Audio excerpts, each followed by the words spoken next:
ಅಲ್ಲಿವರೆಗೂ ಕೂಡ ಬೆಟ್ಟ ಮಳೆ ಕಾಣಿಸುತ್ತೆ. ಅದ್ರ ಮಧ್ಯ ನೋಡಿ ಇಲ್ಲಿ ನೀರು.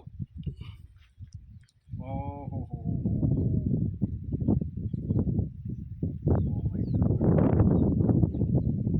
ಇದು ಅಷ್ಟು ಕಡಿಮೆ ನೀರು ತರ ಕಾಣಿಸುತ್ತಲ್ಲ. ನೀವು ಹೇಳೋ ಪ್ರಕಾರ 500 ಫೀಟ್ ಇದೆಯಂತೆ ಡೆಪ್ತ್. ಅದು ವಾಟ್ರು ಮೇಲ್ಗಡೆ ಎಷ್ಟು ನೋಡಿ ಮೇಲ್ಗಡೆ ಎಷ್ಟು ಫೀಟ್ ಇದೆಯೋ ಇಲ್ಲಿ ನೋಡಿ. ತಲೆನೇ ಸುತ್ತು ಬಂದ್ಬಿಡುತ್ತೆ, ತಲೆ ಸುತ್ತು ಬರುತ್ತೆ. Very good experience.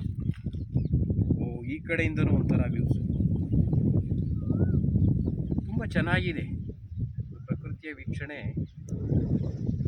ಕನಿಷ್ಠ ವರ್ಷದಲ್ಲಿ ಒಂದ್ಸಲ ಈ ಥರ ವೀಕ್ಷಣೆ ಆಗಬೇಕು. ಸರಿನಪ್ಪ? ಸರಿ ಸರ್, 100%.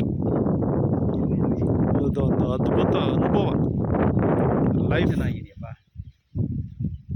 ಕೆಲವ್ರಿಗೆ ಇಷ್ಟ ಆಗಲ್ಲ ಇದು. ಏನೇ ನೀನು ಬೆಟ್ಟ ಗುಡ್ಡ ಕಲ್ಲು ಮುಳ್ಳು ಹಚ್ಬಿಟ್ಟೆ ಅಂತಾರೆ. ಬಟ್ ಈ ಪ್ರಕೃತಿಯ ವೀಕ್ಷಣೆ ಅಭಿರುಚಿ ಇರೋವನಿಗೆ ಭಾರಿ ಇಷ್ಟ ಆಗಿಬಿಡುತ್ತೆ. ನಿಜ, ಪ್ರಕೃತಿಯ ಮಗ ಹುಟ್ಟಬೇಕು. ಇಲ್ಲಿ ನೋಡಿ. Okay, next video ಮಾಡತ್ತಾಗ.